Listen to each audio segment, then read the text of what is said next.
ஹாலிடேஸ்னாலே அது நம்ம ஜிடி ஹாலிடேஸ் தான்.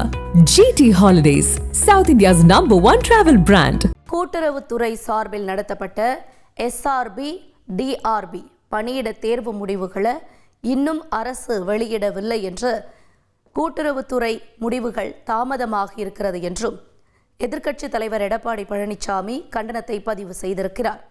தேர்வு நடந்து 100 நாட்கள் கடந்த பின்னும் இதுவரை முடிவுகளை வெளியிடாமல் மாணவர்களை திமுக அரசு வஞ்சிக்கிறது என்று எதிர்க்கட்சித் தலைவர் எடப்பாடி பழனிசாமி கண்டனம் தெரிவித்திருக்கிறார்.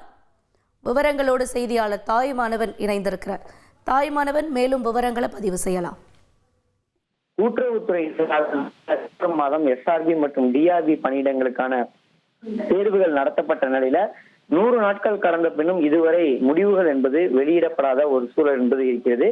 பெரும் கனவுகளோடு தாங்கள் எழுதிய தேர்வு முடிவுகளை இதுவரை எதிர்பார்த்திருக்கக்கூடிய மாணவர்களுக்கு தேர்வு முடிவுகளை வெளியிடாத அரசை கண்டித்து கூட்டுறவுத்துறை வளாகத்துல இந்த தேர்வர்கள் அனைவருமே அறவழி போராட்டத்தை ஈடுபட்டிருக்கிறாங்க.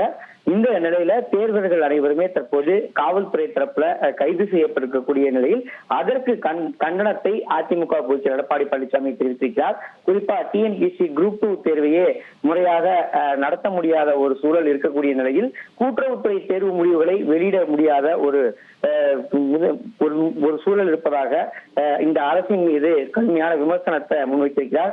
எனவே தேர்வர்களுடைய எதிர்காலத்தை கருத்தில் கொண்டு தொடர்ந்து இந்த தேர்வுகளுடைய முடிவுகளை வெளியிட வேண்டும் என்ற ஒரு கருத்தை இபிஎஸ் அவர்கள் பதிவு செய்திருக்கிறார். மேலும் கைது செய்யப்பட்ட தேர்வர்கள் உடனடியாக விடுதலை செய்ய வேண்டும் எனவும் வேண்டுகோளை விடுத்திருக்கிறார். உங்களுடைய தகவல்களுக்கு நன்றி தாயுமானவன். ஹாலிடேஸ்னாலே அது நம்ம ஜிடி ஹாலிடேஸ் தான்.